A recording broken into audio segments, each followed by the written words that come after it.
nosso canal no Spotify. Você ouvirá agora uma mensagem do nosso pastor Daniel Ventura. Deus o abençoe e fale ao seu coração. Muito bem-vindos à Casa Viva. É muito bom estarmos juntos novamente, louvando a esse Deus. Obrigado, equipe, por conduzir os nossos corações nesse ambiente de louvor e de adoração ao nosso Senhor. Eu quero continuar uma série de reflexões que nós iniciamos há algumas semanas, debaixo de um grande tema que é em Cristo. Essa série surgiu exatamente do fato de nós confundirmos a fé institucionalizada com a fé autêntica, ou poderíamos aqui dizer a fé alicerçada em Cristo Jesus. E como nós aprendemos a nossa primeira reflexão, a fé institucionalizada é uma fé alicerçada sobre a instituição. É a fé fundamentada na igreja, na denominação. E nós aprendemos que uma fé que está conectada à instituição não significa absolutamente nada, por um motivo muito simples. Jesus não fundou uma denominação, Jesus não fundou uma instituição, e aqui, quando me refiro à instituição, estou dizendo a igreja institucional. E por isso que não existe fé institucional. O que existe é fé em Jesus Cristo. E para ter fé em Jesus, eu não preciso de instituição. Para ter fé em Jesus, eu não preciso de nenhuma mediação, senão Jesus Cristo. E uma das provas que nós temos registrado na história é a própria figura do ladrão da cruz. Vocês conhecem muito bem a narrativa bíblica que conta que Jesus é preso, é julgado, é condenado, é crucificado, e no ato da crucificação ele é posto entre dois ladrões, e um desses ladrões olha para Jesus e reconhece naquele momento em Jesus algo diferente, de tal modo que ele pede para Jesus apenas uma coisa: lembre-se de mim quando o Senhor entrar no paraíso. E o que aquele ladrão ouve, nem eu, nem você, nenhum outro cristão sobre a face da terra teve oportunidade de ouvir. Ele ouviu dos lábios do Senhor Jesus a seguinte declaração: fica tranquilo, porque hoje mesmo você estará comigo no paraíso. E vale lembrar que aquele indivíduo não era membro de nenhuma igreja. Aquele indivíduo não estava conectado a nenhuma instituição. E eu sei que alguns vão ficar assustados com o que eu vou dizer, mas aquele indivíduo não era batista. E ainda assim, teve a oportunidade de ouvir dos lábios do nosso Senhor Jesus a garantia de que estaria com ele nos céus. Portanto, a fé que nós nutrimos, e aqui vem o nosso papel enquanto pregadores da palavra de Deus, é instruir a igreja de Jesus a viver de modo a agradar o coração de Jesus. E por isso, o meu desejo é que nessa travessia a gente de fato ressignifique algumas mentalidades, algumas formas de interpretação e de compreensão da vida cristã, para que de fato estejamos envolvidos no movimento adequado conforme estabelece a palavra de Deus. E o que a Bíblia deseja de nós é que estejamos com a nossa fé alicerçada na pessoa de Jesus. Entendendo que se a nossa fé está em Cristo, aí nós temos por consequência todas as outras coisas que acabam sendo utilizadas por alguns como sustentação da sua própria fé. O que eu quero dizer com isso é que nós somos batizados porque nós estamos em Cristo. Nós estamos conectados a uma comunidade de fé porque, antes de tudo, nós estamos em Cristo. Nós servimos a Deus porque estamos em Cristo. Nós participamos da comunidade de fé porque estamos em Cristo. Nós vamos à mesa memorial e compartilhamos dos elementos memoriais, o pão e o cálice, porque, antes de tudo, nós estamos em Cristo. Nós temos a pessoa do Espírito Santo de Deus em nós, porque antes estamos em Cristo, e temos os dons do Espírito, porque antes estamos em Cristo. Tudo vem por consequência do fato de estarmos em Cristo. E isso é tão sério que o próprio Senhor Jesus Cristo, dentre tantas parábolas que eram expressões históricas de transmissão da verdade bíblica, ele vai contar uma parábola que é a parábola da rede, a parábola do pescador. E o Senhor Jesus Cristo diz que lá pelas tantas o pescador recolhe a rede, essa rede vem repleta de peixes, só que de repente esse pescador coloca a rede diante de si e começa a separar os peixes que estão dentro dessa rede. Os peixes bons ele coloca para dentro do barco e os peixes ruins ele devolve ao mar. O que Jesus está dizendo para nós? Não basta estar na rede. Ou seja, não basta estar na igreja. A gente já tem falado sobre isso. Nós somos um país hegemonicamente cristão. As igrejas se multiplicam, inclusive de forma desordenada em solo brasileiro. O número de pessoas que se denominam cristãs no Brasil, estamos na casa dos milhões. 81% da população brasileira se caracteriza como cristã. E isso não significa absolutamente nada. E é isso que a parábola está mostrando para nós. Porque o que vai valer de verdade na hora da separação é quem está no cesto. Não é quem está na rede. Preste atenção nisso. É quem está no cesto. E não quem está na rede. E é isso que nós estamos tratando desde o nosso primeiro encontro. E é isso que vai nortear o nosso caminhar daqui adiante, para que compreendamos de verdade o que significa estar aqui. O que significa de verdade participar de uma comunidade de fé. Ou melhor, o que significa de verdade estar em Cristo. E a partir de hoje eu quero fazer uso de alguns textos do apóstolo Paulo, que é uma referência para nós, especialmente no Novo Testamento, de orientações sobre o que significa ser cristão ou o que significa ser de Cristo Jesus. E eu quero usar, a partir de hoje, pelo menos nessa caminhada inicial, o mesmo texto que eu estou utilizando pelas manhãs. Durante as manhãs eu estou usando a carta aos Filipenses para tratar sobre a alegria incondicional, uma das marcas da presença de Deus na nossa vida. E eu quero convidar você a acessar a carta de Paulo aos Filipenses, lá no capítulo de número 3. E quero, a partir deste texto, entender, junto com o apóstolo Paulo, o que significa de verdade estar no cesto, estar em Cristo. E eu quero ler nessa noite, na íntegra, o texto que vai no capítulo 3, a partir do verso 3 até o verso 11. Filipenses, capítulo 3, a partir do verso 3.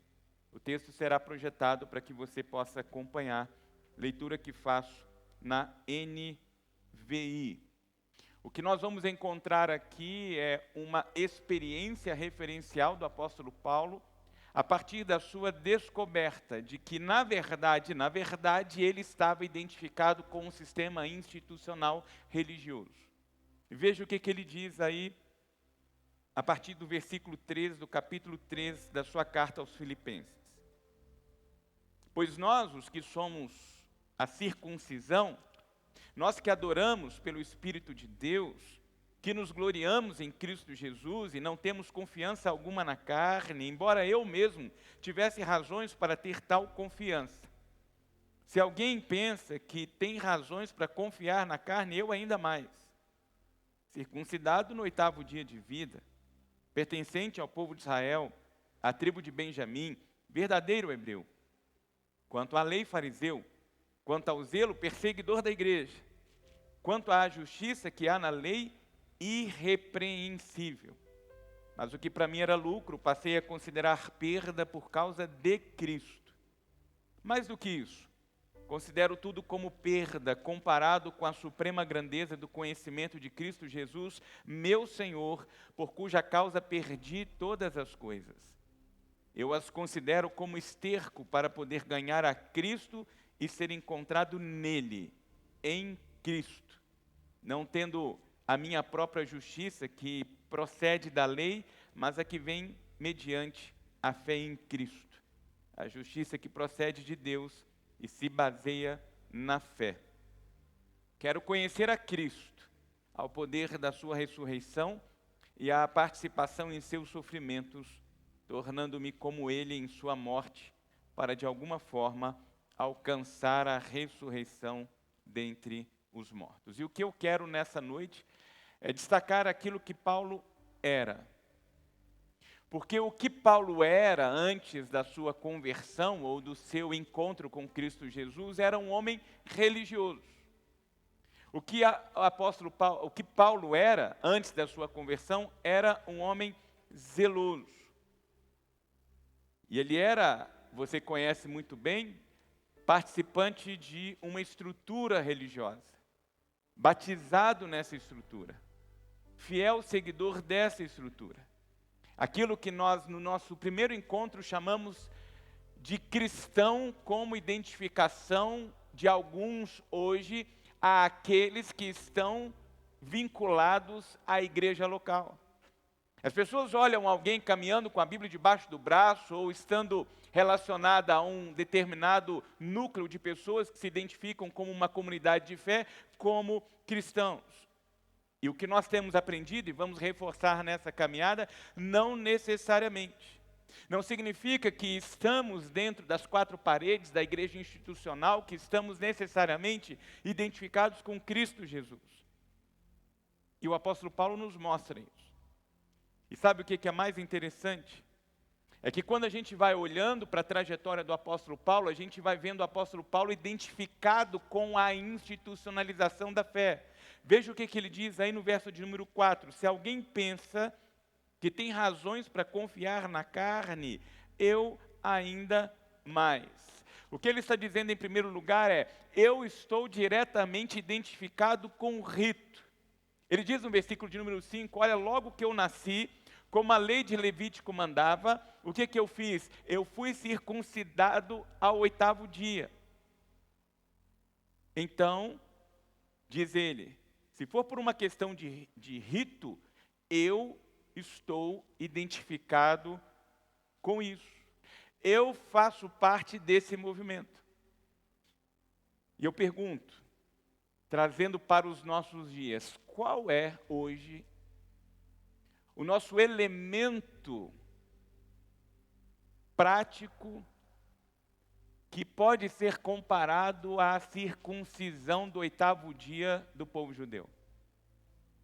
Quando a gente olha hoje para as famílias na sua constituição, que acolhem, chegando ao seu lar, uma criança recém-nascida, nós não circuncidamos as crianças. O que nós fazemos com ela? Na nossa estrutura religiosa Brasil, a gente batiza as crianças. O batismo é a nossa circuncisão. E como nós vimos lá na nossa primeira reflexão, a estrutura institucional criou a prática de tal forma que a criança que não é encontrada batizada na sua infância, ela é considerada pagã. E se essa criança que não foi batizada na sua infância morre, para onde que ela vai? Lembra lá para onde? Para o purgatório.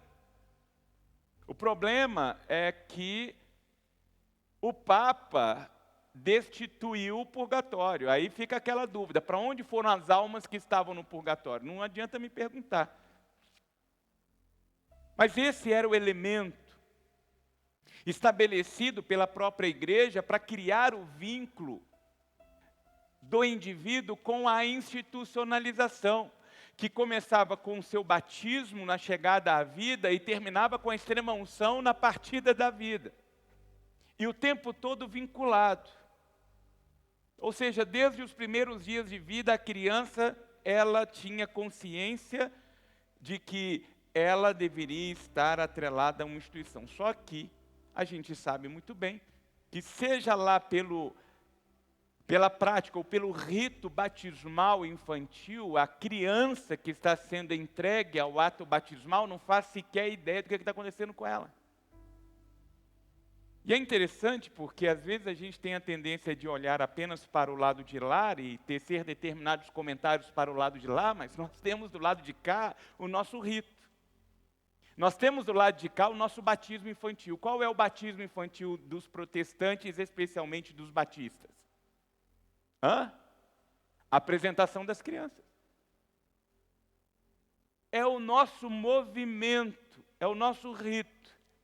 E sem medo de errar, porque eu estou há muito tempo nisso, conversando com pais, muitos deles, quando nos procuram e dizem, olha, eu quero apresentar a minha criança, na mentalidade desses pais, eles estão oferecendo no ato ou no rito o seu filho, a sua filha, como se ali recebesse algo de especial e que transformasse a sua trajetória como uma trajetória garantida, de sucesso, de longevidade. Uma trajetória bem-sucedida até os céus. Não necessariamente. Eu digo e repito, pelo menos na minha prática ministerial pastoral, quando pais me procuram e dizem, olha, eu quero apresentar o meu filho, eu quero apresentar a minha filha, a primeira pergunta que eu faço é, você está comprometido com o Evangelho do Senhor Jesus? Você está comprometido com a igreja do Senhor Jesus? Você assume publicamente diante de Deus, tendo a igreja como testemunha, a disposição de verdade de assumir esse compromisso, de ser extensão das mãos de Deus na vida do seu filho, da sua filha. Porque o que vai acontecer aqui, quando pegamos uma criança e oramos por ela, para a criança em si, absolutamente nada. A nossa oração não vai proteger essa criança quanto às contingências da vida. O que nós fazemos aqui, pelo menos é a nossa proposta, é que os pais assumam o compromisso de guiar os seus filhos no caminho do Senhor. Sem essa falsa compreensão de que neste ato estão garantindo a proteção dos seus filhos. Porque o que vai valer de verdade não é a oração que a gente faz aqui para o filho, para a filha. O que vai valer de verdade nessa trajetória é a forma como o pai e como a mãe vai viver diante dos olhos do seu filho. A forma testemunhal da presença de Deus diante dos olhos dos seus filhos. E para não deixar apenas as crianças ou os pais das crianças nesse olhar nosso de reflexão, para muitos adultos que não passaram pela experiência do batismo infantil ou da apresentação infantil dentro de uma comunidade cristã protestante, especificamente falando aqui do nosso cenário evangélico, muitos adultos acreditam que o batismo adulto é um rito sagrado que garante a salvação. Eu conheço vários. Muita gente que acredita que sendo batizado está livre dos pecados. Muita gente acredita que sendo batizado, a partir daquele momento que entra nas águas e sai do outro lado, sai de forma diferente. A única diferença que acontece é que vai sair do outro lado molhado, é só isso. Entrou seco, saiu molhado. Porque aquele movimento, aquele ato, é um ato simbólico de pública profissão de algo que já aconteceu na sua vida. As águas não possuem poder. As águas são águas do imperador. A única coisa que está acontecendo ali é que aquela pessoa está demonstrando que no momento em que ela é imersa nas águas, ela está assumindo um compromisso. Olha, eu morri, é o ato de sepultamento, eu morri para mim mesmo. Estou assumindo um compromisso de quando eu sair dessas águas, não sou mais eu, é Cristo quem vive em mim. Só que o rito é tão forte, que a gente recebe de forma quase como uma herança histórica cristã, lá do 2º e 3º século, em que as pessoas acreditavam veementemente de que o batismo tinha esse poder de limpeza. Tanto que os batismos eram realizados apenas em rio de água corrente. Porque no momento em que eu batizava, as águas passavam, tiravam o pecado daquela vida e levavam. E os batismos eram feitos com o olhar para além daquela pessoa, lá no final do rio. Por quê? Porque se tivesse alguém lá do outro lado, coitado, estava com problema, porque o pecado que saiu daqui ia pegar ele lá. E a gente trouxe isso impregnado. Então não há nada de especial. O que há no batismo adulto, e por isso nós não batizamos crianças, nós batizamos pessoas que conseguem, de modo racional, atestar e assegurar a sua fé em Cristo Jesus. Dizendo, eu creio em Cristo Jesus como expressão do amor de Deus, rendo a minha vida ao senhorio dele, e aí o batismo se torna uma testificação pública disso. Então o que o apóstolo Paulo, em outras palavras, está dizendo aqui é o seguinte: se alguém tem motivo para se vangloriar no rito, se alguém tem motivo para se vangloriar na prática institucional, esse sou eu, porque eu fiz tudo isso. E a segunda coisa que ele diz é uma questão de sangue de linhagem aqui. No versículo 5 ele diz que era pertencente ao povo de Israel, à tribo de Benjamim, e se apresentava como um verdadeiro hebreu. Você sabe que o povo de Israel era dividido em 12 tribos. E essas 12 tribos eram dirigidas pelos 12 filhos de Jacó. E Paulo, como judeu, ele pertencia a uma tribo, que era a tribo de Benjamim. E isso era para ele motivo de orgulho, tanto que ele vai dizer, eu era verdadeiro hebreu. Por uma questão de fidelidade, eu sou um exemplo. E ele era tão exemplo disso, de que não só como judeu, ele se apresentava dentro da estrutura judaica como um fariseu. Lá no capítulo 23 do livro dos Atos nós lemos, então Paulo, sabendo que alguns deles eram saduceus e outros fariseus, bradou no sinédrio, irmãos, eu tenho pedigree, eu sou fariseu, eu sou filho de fariseu, e eu estou sendo julgado da minha esperança na ressurreição dos mortos. E lá no capítulo 26 do livro dos Atos dos Apóstolos, versos 4 e 5, todos os judeus sabem como tenho vivido desde pequeno, diz Paulo, tanto em minha terra natal como em Jerusalém. Eles me conhecem há muito tempo e podem testemunhar, se quiserem, que como fariseu vivi de acordo com a seita mais severa da nossa religião. Então imagina o seguinte, para que vocês entendam o que o apóstolo Paulo está dizendo aqui. Olha para o protestantismo. Nós somos pertencentes à ramificação do protestantismo. Dentro do protestantismo, você tem várias denominações.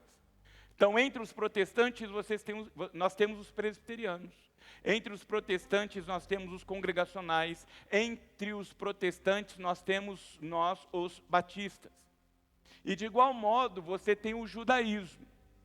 E dentro do judaísmo, outras denominações. E ele vai citar aqui saduceus, zelotes, essênios, herodianos, e tinham, o que ele faz destaque, os fariseus, que era uma denominação dentro do judaísmo. Os fariseus é porque você tem os xiitas e você tem os xaatos. Os fariseus eram os xaatos, porque eles eram extremamente apegados à lei. Tão apegados à lei, que eles eram considerados como xaatos, ortodoxos, conservadores. A própria significação da expressão judeu é separado, nós não somos como vocês. Nós somos de uma espécie melhorada. E é isso que os fariseus se consideravam, separados dos outros, melhores que os outros. E Paulo se orgulhava disso. Você sabe com quem que você está falando? Você está falando com um fariseu, filho de fariseu zeloso. E ele se orgulhava do seu zelo religioso. Está lá no capítulo 8 de Atos e no capítulo 1 de Gálatas. No capítulo 8 de Atos, quando você lê, você começa a ver a narrativa do apóstolo Paulo sobre essa prática dele, por conta do seu zelo religioso, de perseguição à igreja. Ele persegue a igreja e lá num determinado momento conta-nos que ele não só apadrinha a morte de Estevão, como ele consente com a sua morte. Enquanto estão lá apedrejando Estevão, Paulo estava lá na tribuna de honra, acompanhando o apedrejamento de Estevão. E ele fazia isso com seu coração muito tranquilo e pacificado, porque ele, naquele ato, entendia: eu estou agradando o coração de Deus. E isso atravessa os séculos. E aí nós começamos a contemplar nos noticiários desse nosso tempo as religiões extremistas, de pessoas que acreditam veementemente que estão agradando a Deus promovendo guerras, estão agradando a Deus matando pessoas, estão agradando Deus perseguindo os outros. E é exatamente isso aqui que Paulo está trazendo e narrando para a gente. No outro texto de Gálatas, capítulo 1, Paulo vai falar: olha, percebam o meu comportamento dentro do judaísmo. Eu perseguia com violência a igreja de Cristo Jesus. Eu era tão dedicado à perseguição que o meu desejo maior era destruir a igreja. No judaísmo, diz ele, eu era extremamente zeloso à tradição dos meus antepassados. Então o que Paulo podia fazer é: eu tenho orgulho do que eu vivi baseado na institucionalização. Tanto que em Filipenses 3,6 ele diz: quanto à justiça que há na lei, irrepreensível. Vocês podem perscrutar a minha vida e tentar encontrar qualquer situação que desabone, vocês não vão encontrar absolutamente nada. Por quê? Porque durante toda a minha travessia eu cumpri com zelo a lei. Irrepreensível. E tudo isso fazia com que o apóstolo Paulo se sentisse orgulhoso. De tal modo que ele achava: no dia que eu morrer, o portão celestial vai ser aberto e eu serei recebido com honras. Porque eu fiz tudo o que a lei mandava fazer. Só que quando ele conhece o Evangelho, ele se espanta e diz o versículo de número 7, o que para mim era lucro, o que eu achei que era vantagem para mim, eu considerei como perda por causa de Cristo. O apóstolo Paulo descobre que na sua experiência institucionalizada, ele estava perdendo aquilo que somente em Cristo seria garantido. E ele descobre isso por quê? Porque ele começa a perceber que se alguma daquelas práticas institucionais dele, de fato, garantisse a salvação dele, não era necessário que Jesus Cristo morresse. Presta atenção nisso.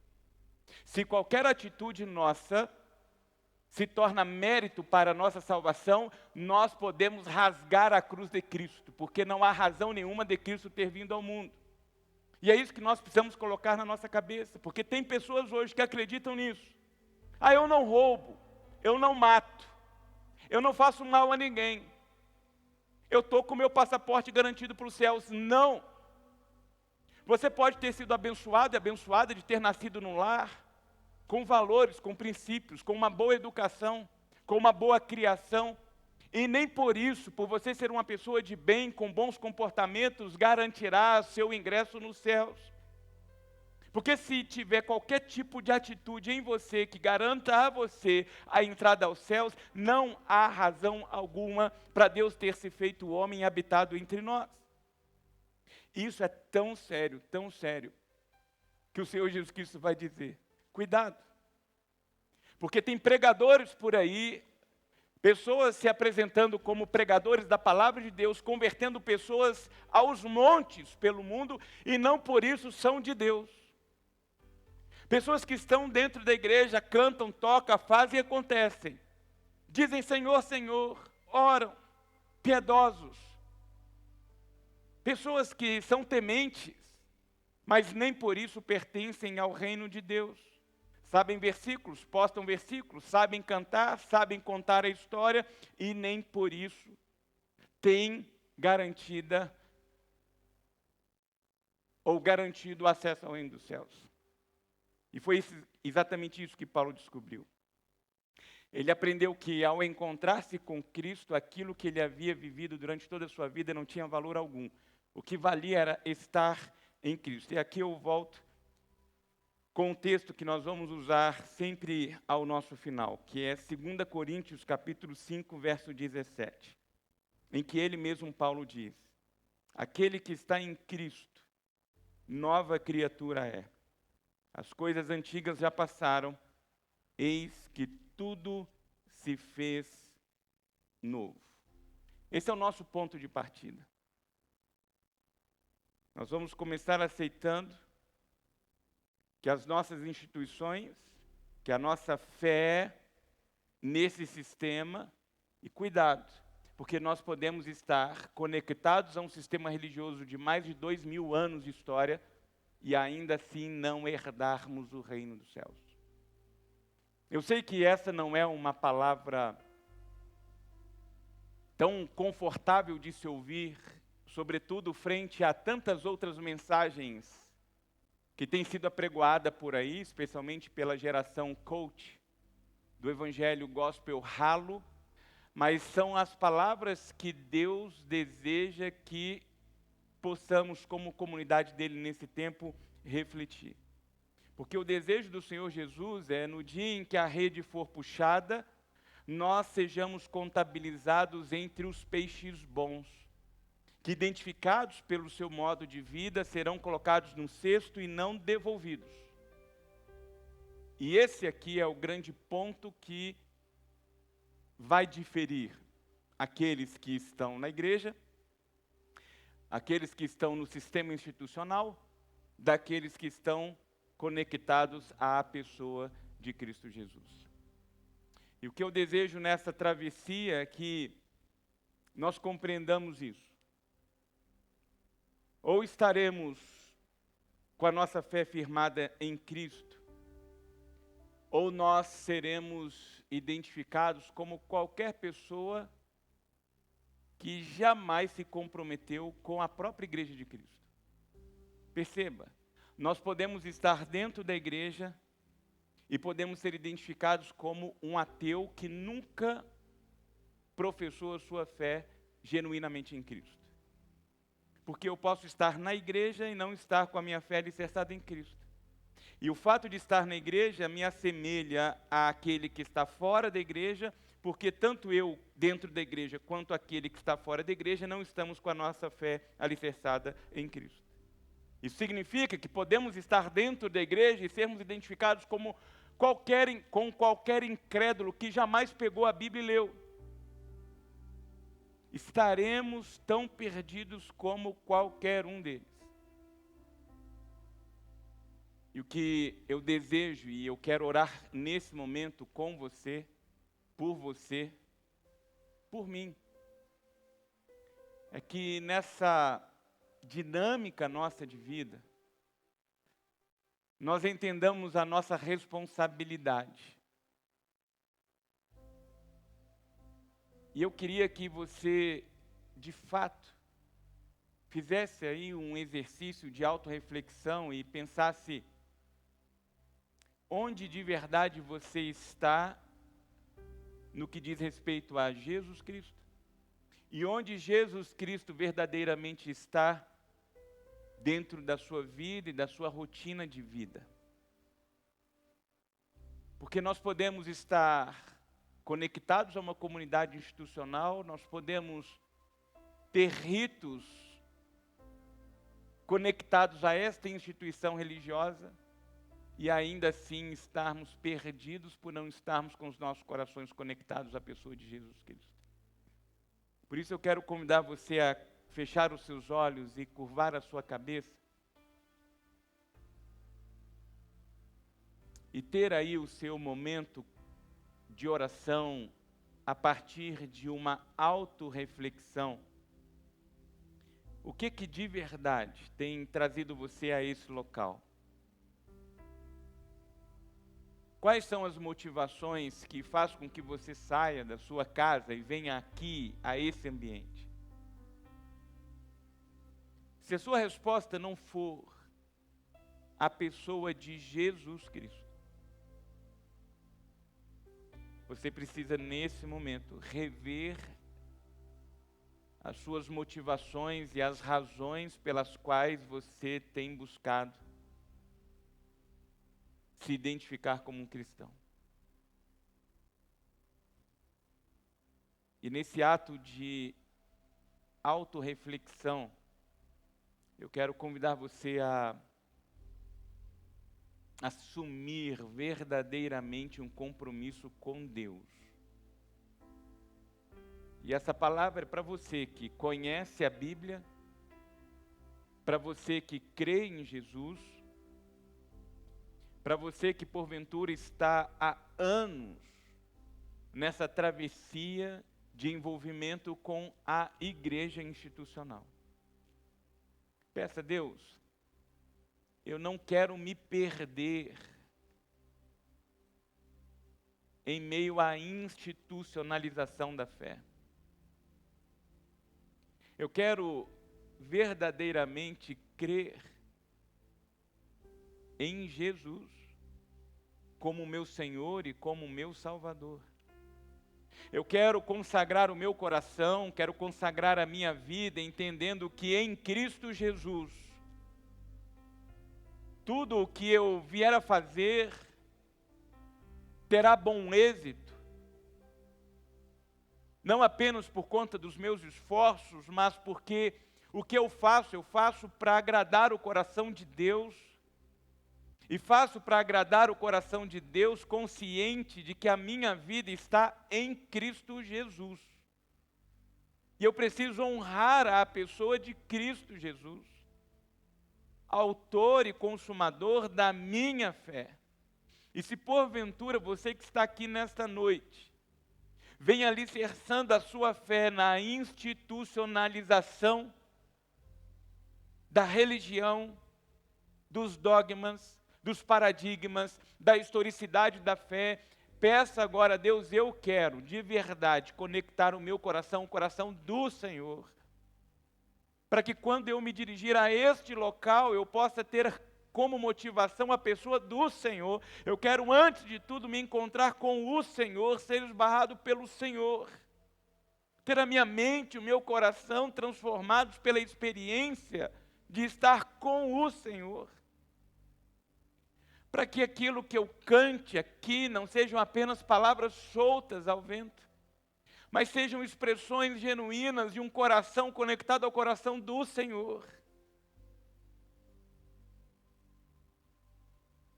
Consagre-se e peça a Deus isso. Deus, eu quero ser encontrado, encontrada como um filho, como uma filha do Senhor.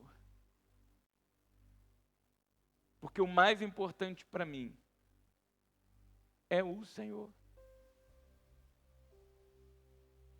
Peça a Deus, Senhor, eu quero me desapegar das coisas deste mundo. Eu quero me desapegar dos encantos dessa era. Porque eu tenho aprendido que essa breve vida é apenas uma transição entre a minha existência e a minha eternidade. E eu quero, quando terminar a minha passagem por esse tempo chamado vida, eu quero contemplar a presença do Senhor. Então peça isso para Deus. Entregue os seus medos, as suas dificuldades inclusive com relação à própria pessoa de Deus, do Senhor Jesus, do Espírito Santo, da palavra de Deus, e diga, Deus, eu quero a partir de hoje me preocupar e me ocupar com aquilo que de verdade vale a pena.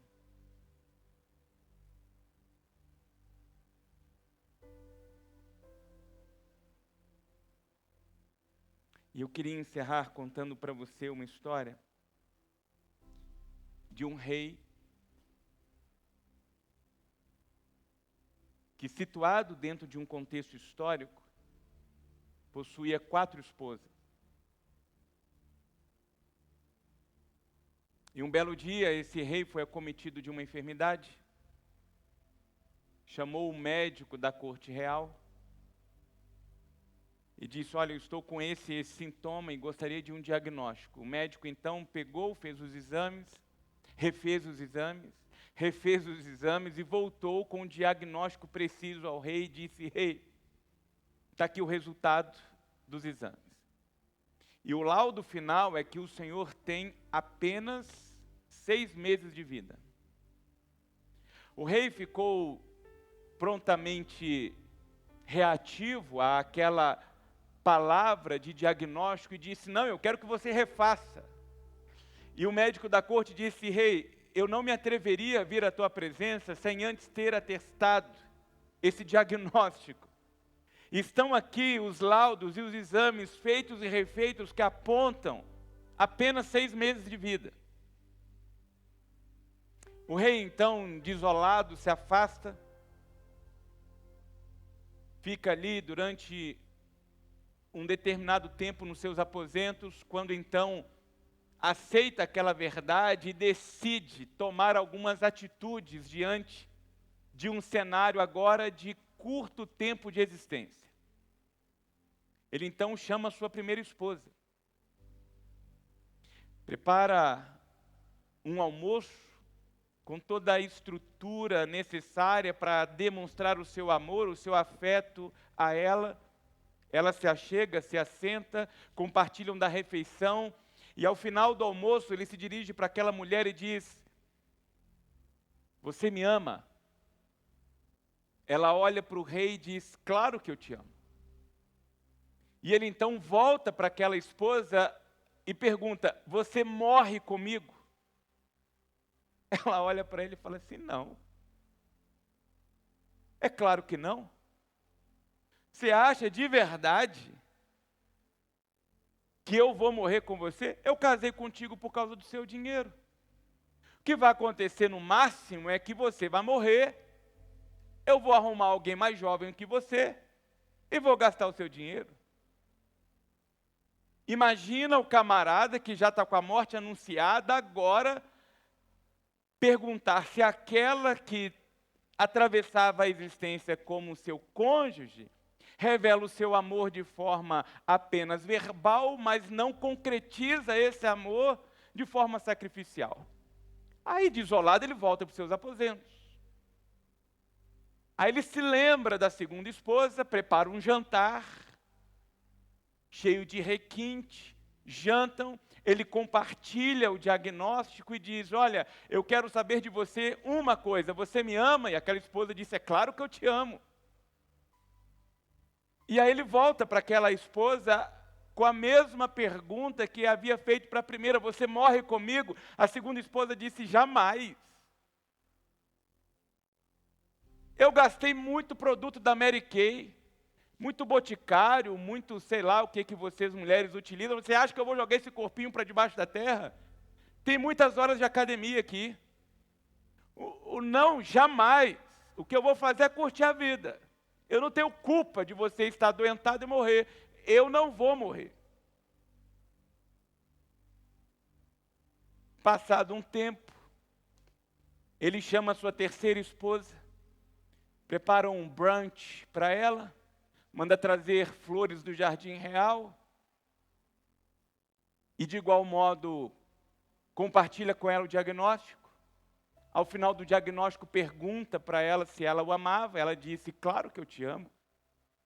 Então ele devolve a pergunta: você morre comigo? Ela disse: não. Não tem como morrer com você.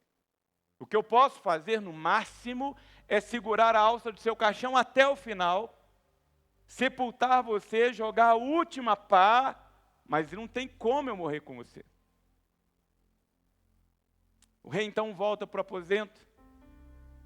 Passam-se alguns meses, e aí ele se lembra que havia uma quarta esposa. Perceba, ele se lembra que havia uma quarta esposa. E o lamento do seu coração é saber que durante muito tempo ele já não se preocupava e se ocupava com ela, não dava atenção a ela, e agora constrangido pensa de que forma poderia reencontrá-la e compartilhar de igual modo com ela o que havia compartilhado com as demais. Contrato cerimonial real, os violinistas, músicos de plantão, todo um requinte, pompa necessários, pelo menos para garantir um perdão, convida, se assentam à mesa, os serviçais atendem, tem uma noite extraordinária de requinte, de jantar, de gastronomia, e lá pelas tantas ele compartilha que restam apenas poucos dias de vida, segundo o diagnóstico médico. E pergunta àquela esposa: você me ama? E ela olha para ele e diz: claro, eu sempre te amei. Eu sempre te amei. E aí ele então volta a pergunta para ela e indaga: você morre comigo? Ela prontamente olha para ele e diz: eu morro com você.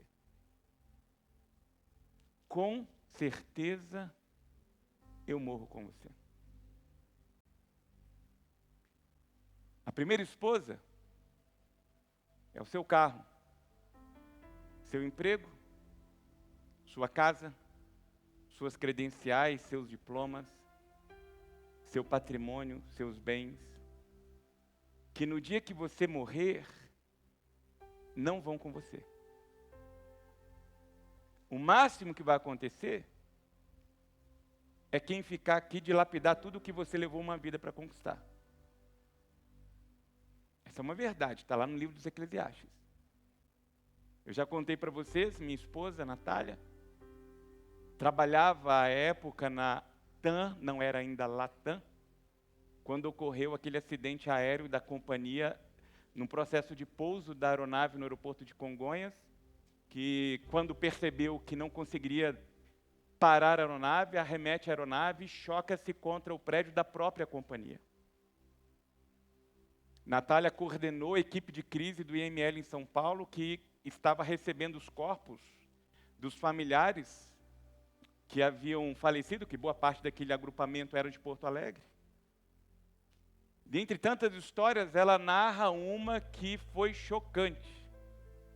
O corpo do patriarca estava dentro de um caminhão frigorífico, porque já não cabia mais dentro do IML. E de repente, no corredor do IML, irmãos, cunhados e cunhadas, entre socos e pontapés, discutindo quem ia ficar com o quê. E ela tendo que, de pronto, chamar a polícia de São Paulo para poder separar aquilo e minimizar os ânimos expressos de forma violenta, antes mesmo de verificar o corpo e antes de dar um enterro digno ao pai, ao sogro, ao avô. Para mostrar para nós que o arquétipo dessa primeira esposa é aquilo que nós lutamos para conquistar e que no final nós não vamos levar. A segunda esposa é o seu corpo. Bem malhado, bem cuidado, e que não vai acompanhar você. Você morre, vai, e o corpo será consumido e se transformará em pó, como do pó veio. É isso. Esse corpo não nos acompanha. Esse corpo aqui fica e aqui se consome. A terceira esposa representa seu cônjuge, seu pai, seu irmão, sua irmã, seu avô, sua avó, seu tio, seu amigo.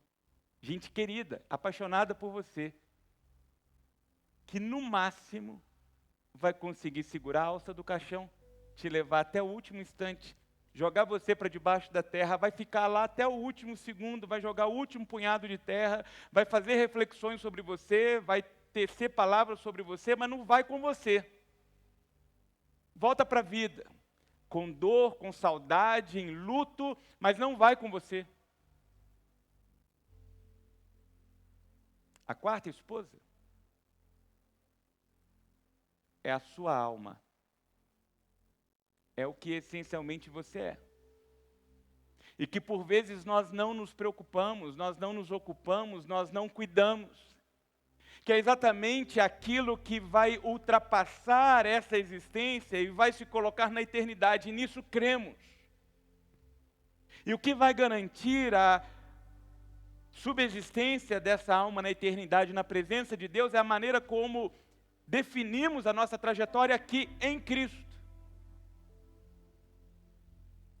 Ou as nossas almas se conectam a Cristo aqui, e quando sairmos daqui nos vemos conectados em Cristo lá, ou vamos tentar conectar as nossas almas aqui, nas coisas desse mundo, incluindo as institucionalizações da fé disponíveis nessa era, e quando sairmos do outro lado, nos veremos perdidos, porque descobriremos que a denominação batista não salva, que o pastor não salva, que o sogro, a sogra, o vô e a avó que iam à igreja não nos transformavam necessariamente em pessoas conectadas a Cristo. Tem gente que precisa lembrar disso. Filho de crente não é crentinho. Nós somos responsáveis por assumir o nosso compromisso com Cristo. E por isso eu queria de verdade levar você a assumir um compromisso a partir de agora.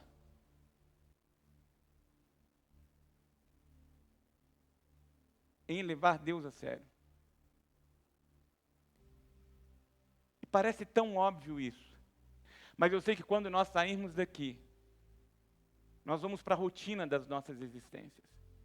E eu sei que quando chegar na quarta, quinta-feira, a gente já está tão embolado com o cotidiano, com tanta coisa para fazer, que a gente, se não se atentar e não cuidar, nós vamos nos perder. Eu já disse isso. Muitos de nós vão chegar no final e vão descobrir o seguinte: como eu perdi tempo correndo atrás de coisas que o dinheiro compra, que as pessoas pegam, e eu acabei de descobrir que o que está valendo para o outro lado da existência são coisas que o dinheiro não compra e que a gente não pega. E o que de verdade a gente precisa, só Deus pode dar. O que o seu casamento precisa, só Deus pode dar. O que o seu lar precisa, só Deus pode dar. Dostoiévski diz que dentro da gente há um buraco que só Deus pode preencher. Só Deus pode preencher. A minha oração, o desejo do meu coração é que você e eu sejamos encontrados tão próximos a Jesus, que sejamos vistos e percebidos quase que idênticos a Ele, quase que como um só coração. Porque é isso que vai definir o real sentido da nossa vida aqui, hoje, nessa era midiática que faz com que a gente afivele sorrisos para ficar dando satisfação para quem não está nem aí para a gente. E a gente começa de verdade a viver uma vida plena, cheia de significado, que faz com que, quando a gente coloca a cabeça no travesseiro, a gente descansa em paz. A Bíblia diz que o sono, ele pode ser qualificado como o sono dos justos, em que você deita e você usufrui de uma noite de descanso em paz, por saber que a vida que você tem vivido é uma vida cheia de significado. Não necessariamente pautada no sucesso que o mundo vai dizer para você que é uma vida de sucesso. Cuidado. Eu conheço pessoas, e já tenho dito isso aqui, que são tão pobres, tão medíocres, tão infelizes, que a única coisa que essas pessoas têm é dinheiro. Só isso.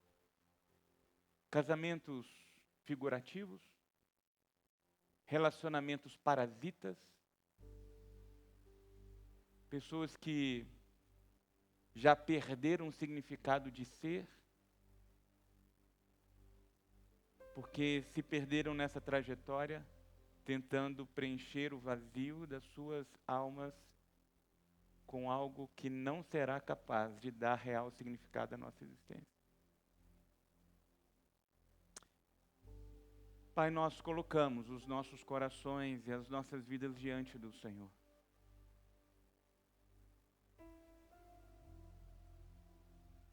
Para que o Senhor nos ajude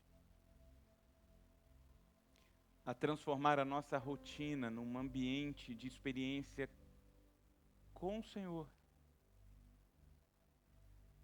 Nós vamos para o trabalho, nós vamos para as atividades, para os afazeres, mas não mais perdidos. Mas agora entendendo que cada movimento nosso tem uma razão e essa razão é o Senhor.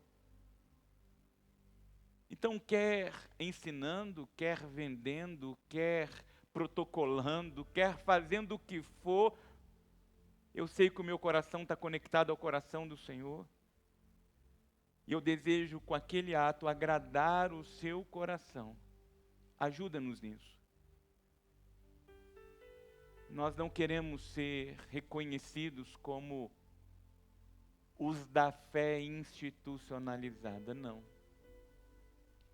A gente não quer andar movido pela multidão. Nós queremos andar com o coração conectado ao coração do Senhor.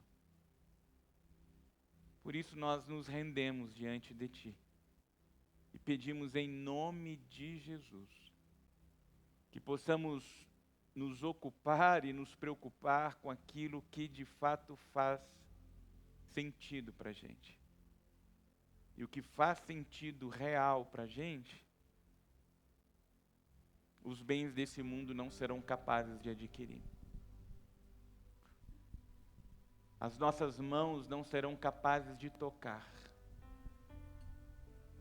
Porque o que faz sentido real é o Senhor nas nossas vidas. Ó Deus, nós queremos ser encontrados em Ti. E que a partir da nossa experiência com o Senhor, os nossos casamentos sejam abençoados. Porque com o Senhor nós nos transformamos em homens, maridos e pais segundo o Teu coração. Porque quando conectamos o nosso coração ao coração do Senhor, nós somos encontrados como mulheres, mães, esposas, segundo o Teu coração. Filhos e filhas, segundo o Teu coração. Profissionais, segundo o Teu coração. Funcionários, segundo o Teu coração. Patrão e patroa, segundo o Teu coração. Cidadão, segundo o Teu coração. Dá-nos, ó Deus, a alegria de viver a vida de mãos dadas com o Senhor. É o que desejamos. É o que clamamos.